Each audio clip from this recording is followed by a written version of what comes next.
আজকে হচ্ছে চিকেন রান্না। আজকের দিনটা শুরু হয় সকাল 10টা থেকে। 10টার সময় ঘুম থেকে উঠে সোজা চলে যাই বাজারে। এসেই চলে যাই মাংস কেনার জন্য। মাংস কিনে সোজা বাড়ি যেতে হবে, কারণ আজকে রান্নাটা আমাকেই করতে হবে, কারণ বাড়িতে অনেক কুটুম আছে। চিকেনটা দিয়ে দিতেই সোজা বাইকে উঠে আদা রসুন নেওয়ার জন্য আমাকে দোকানে ঢুকতে হলো, কারণ আজকে আমার দোকান খোলাই হয়নি। বাজার নিয়ে সোজা বাড়ি এলাম। বাড়িতে এসে দেখি সব কুটুম এসে গেছে, তারপরে সবাই কাজেও লেগে গেছে। এখানে মাছ ধোয়া হচ্ছে আর ওখানে সবজি কাটা হচ্ছে।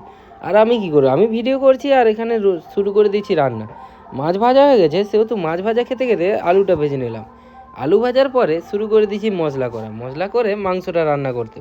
আর এখানে এই ঠ্যাংটা আমিই খাবো। সত্যি কথা বলতে উনুনে রান্না করতে আমার দারুণ লাগে, তার জন্য আমি যখনই রান্না করি উনুনেই করি। তারপরে বিকেলবেলা দোকানে চলে আসি। দোকানে এসে দেখি দোকানের তো সব সবজি শেষ, যেহেতু কালকে পূর্ণিমা তার জন্য বাতাসা আর ফুলের দোকান দিয়েছে। এখানে কাকুটা দেখো গোলাপ ফুলের পাপড়ি দিয়ে কত সুন্দর মালা করছে, দেখতে জাস্ট দারুণ লাগছে। সে যাই হোক, আজকের মতো চলে গেলাম পেট্রোল পাম্পে, কারণ বাইকে তেল কম আছে, সেহেতু তেলটা ভরিয়ে নিয়ে সোজা বাড়ি যেতে হবে, কারণ কালকে ভোরবেলা আবার মাল করতে যেতে হবে।